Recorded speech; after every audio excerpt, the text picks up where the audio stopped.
প্রিয় দর্শক শ্রোতা, আসসালামু আলাইকুম এবং অফুরন্ত শুভকামনা সবার জন্য। চট্টগ্রাম বিশ্ববিদ্যালয়ের ছাত্র দলের যোগাযোগ বিষয়ক সম্পাদক শাহরিয়ার উদ্দিন ফাহাদ। শাহরিয়ার উদ্দিন ফাহাদ শিক্ষা ও গবেষণা ইনস্টিটিউটে চতুর্থ বর্ষের ছাত্র, আর চাকসু নির্বাচনে অংশগ্রহণ করেছিলেন সহ দপ্তর সম্পাদক পদে শাহরিয়ার উদ্দিন ফাহাদ। তো ফাহাদ দেবিদ্দার এলাকার ছেলে।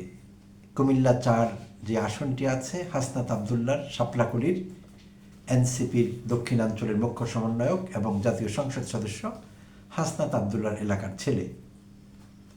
তো সম্প্রতি শাহরিয়ার তার ফেসবুকে একটি পোস্ট দেন, যেখানে কিঞ্চিত প্রশংসা করা হয়েছে হাসনাত আবদুল্লার। সেই অপরাধে কেন্দ্রীয় ছাত্রদল তাকে বহিষ্কার করেছে। তো একটু ডিটেইলে দেখি বিষয়টি। শনিবার সন্ধ্যায় কেন্দ্রীয় ছাত্রদলের দপ্তর সম্পাদক জাহাঙ্গীর আলমের সই করা এক সংবাদ বিজ্ঞপ্তিতে, যা ছাত্রদলের ফেসবুক পেজ থেকে প্রকাশিত হয়, সেখানে জানানো হয়েছে যে শাহরিয়ার উদ্দিন ফাহাদকে সংগঠনের শৃঙ্খলা ভঙ্গের দায়ে, শৃঙ্খলা ভঙ্গের অপরাধে দল থেকে বহিষ্কার করা হলো। আর ফাহাদ এই বিষয়ে প্রতিক্রিয়া জানিয়েছেন। তিনি বলেছেন যে তার হাসি পাচ্ছে ছাত্রদলের কেন্দ্রীয় এই সিদ্ধান্তে। শাহরিয়ার লিটারালি তার হাসি পাচ্ছে, তিনি এইভাবেই কথাটি বলেছেন। তো আরেকটু ডিটেলে দেখে নিয়ে আসলে কি হয়েছিল, কিভাবে শৃঙ্খলা ভঙ্গ হলো, বা বিষয়টি আসলে কি, বা তার ফেসবুক পোস্টে কি প্রশংসা করা হয়েছিল হাসনাতের। গত 13 ফেব্রুয়ারি শাহরিয়ার তার এক ফেসবুক পোস্টে এটি লিখেছিলেন।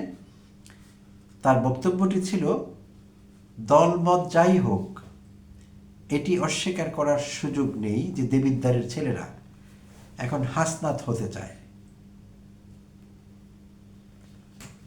গত 17 বছরে আওয়ামী লীগ ক্ষমতায় থেকেও ছোট আলমপুর চৌমোহনীতে অফিস করতে পারেনি, কিন্তু গত 7 ফেব্রুয়ারি এলাকায় ঢুকেই শাপলাকলির অফিস দেখলাম। তখনই নিশ্চিত হয়ে গিয়েছিলাম দেবিদ্দারে হাসনাতের যুগ শুরু হয়েছে। দেখা হবে রাজপথে ইনশাল্লাহ। তো এই ছিল শাহরিয়ার উদ্দিন ফাহাদের পোস্ট।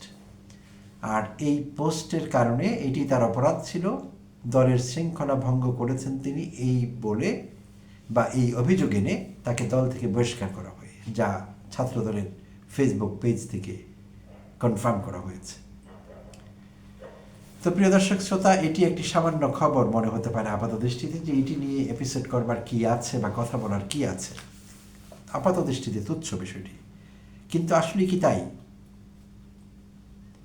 এইটি ফুটিয়ে তোলে আমাদের রাজনৈতিক দলগুলো বা রাজনৈতিক দলগুলোর ভ্রাতৃপ্রতিম সংগঠনগুলো। দলে গণতন্ত্র, সহনশীলতা, পরমত সহিষ্ণুতা, এইসব বিষয়গুলো প্র্যাকটিস করে কিনা, করে কি করে না, সেটির প্রমাণ কিন্তু আমরা হাড়ে হাড়ে পেয়েছি, প্রতিনিয়তই পাই। একেবারে 54 বছর ধরে পাচ্ছি।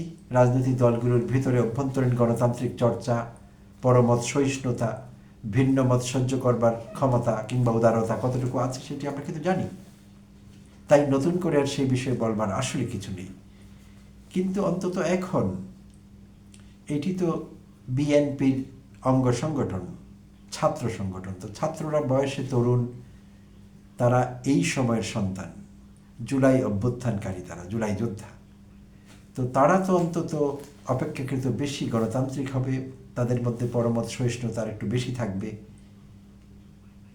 ভিন্ন মত তারা একটু বেশি সহ্য করতে পারবেন বড়দের চাইতে, এটি আমাদের মনে হয়, আসলে মনে করি।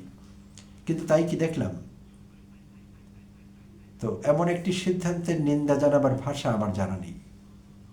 খুবই দুঃখজনক, এই কথাই শুধু বলতে হবে যে এটি কোনো কথা হতে পারে না। ভিন্ন মতের, ভিন্ন দলের কারো কোনো প্রশংসা করা যাবে না। আর এখানে কি এমন বলা হয়েছে? এবং শেষে বলা হয়েছে দেখা হবে রাজপথে ইনশাল্লাহ। তার মানে একটি রাজনৈতিক চ্যালেঞ্জও কিন্তু ছড়ে দেওয়া হয়েছে ভদ্র ভাষায়। তো সেই ভাষাও বুঝতে ব্যর্থ হয়েছে কেন্দ্রীয় ছাত্রদল। তার পুরো পোস্টের বার্তাটি তাদের কানে যায়নি, বা গেলেও তারা বুঝতে পারেনি আসলে। শেষের ওই লাইনটুকু কিন্তু যথেষ্ট সব কিছু বুঝবার জন্যে। দেখা হবে রাজপথে ইনশাল্লাহ। এটা কি বোঝায়? যে শাহরিয়ার উদ্দিন ফাহাদ বা তার ছাত্র দল তারা তাদের জায়গায় থাকবেন, তারা রাজপথে থাকবেন, আর প্রতিপক্ষ হাসনাত আবদুল্লাহ রাজপথে থাকবেন। তো এটি একটি প্রতিদ্বন্দ্বিতা, প্রতিযোগিতা কিংবা প্রতিপক্ষের প্রতি কিন্তু আহ্বান জানানো হচ্ছে একরকমের, যে তোমার যে আদর্শ আছে তুমি সেটি নিয়ে রাজপথে থাকবে, আমাদের আদর্শ নিয়ে আমরাও রাজপথে থাকবো, সেখানেই দেখা হবে।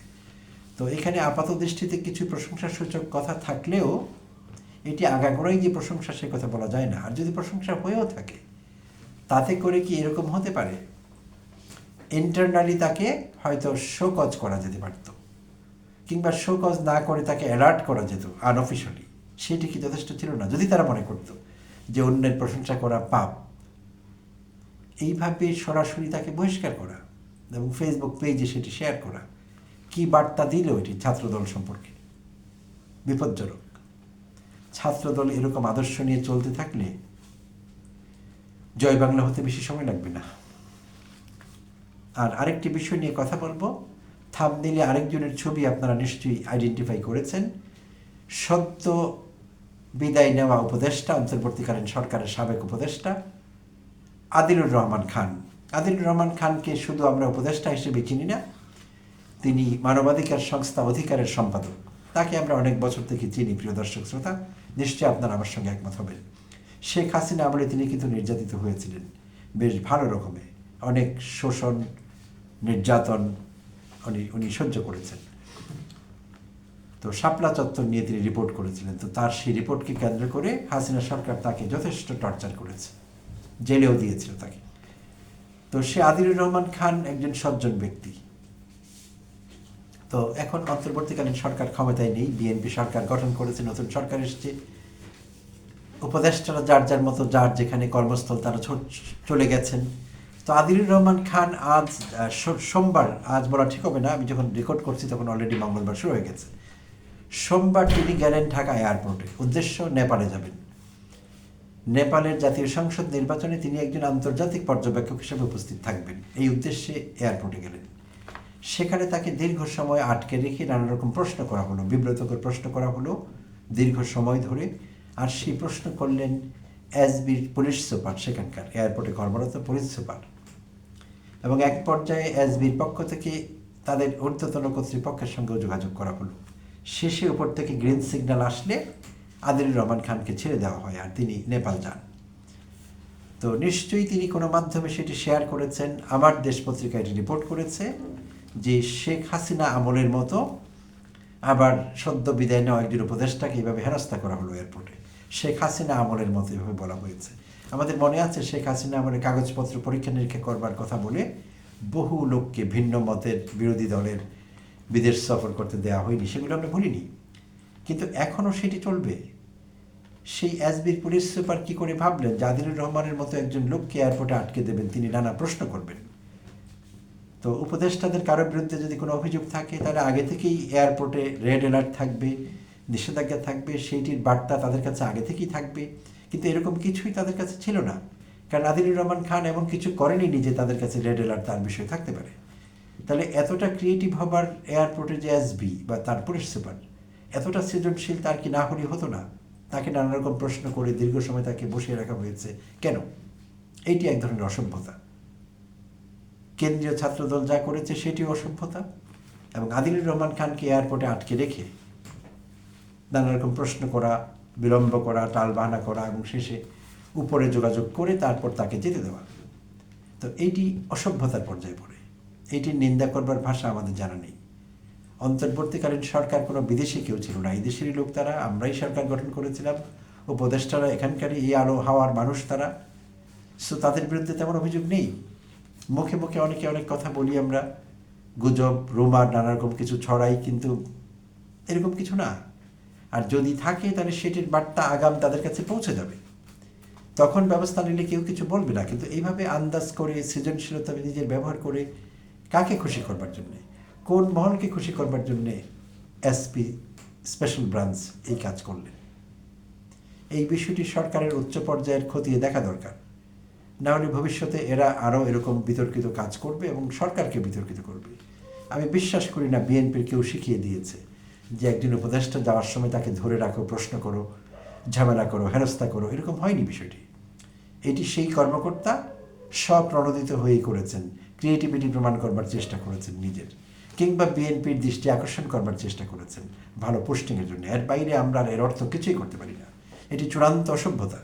কারণ আদিলুর রহমান খানকে চেনেন না বাংলাদেশে এমন মানুষের সংখ্যা কম। আর একজন এসপি যিনি এসবিতে কর্মরত, তার তো খুব ভালোভাবেই চেনার কথা আদিলুর রহমান খানকে। তাহলে তাকে যদি এভাবে হেনস্থা করা হয়, তাহলে সাধারণ মানুষের অবস্থা কী, অন্যদের অবস্থা কী? তো এগুলোর থেকে আমাদের বেরিয়ে আসতে হবে। আমরা আগের বন্দোবস্তে থাকতে চাই না। এই ছোট ছোট পরিবর্তনগুলো আমাদের এখানে ঘটতে হবে, না হলে আমরা নিজেদের সভ্য বলে দাবি করতে পারবো না। ধন্যবাদ প্রিয় দর্শক শ্রোতার সঙ্গে থাকবার জন্য এবং আমাকে সহ্য করবার জন্য।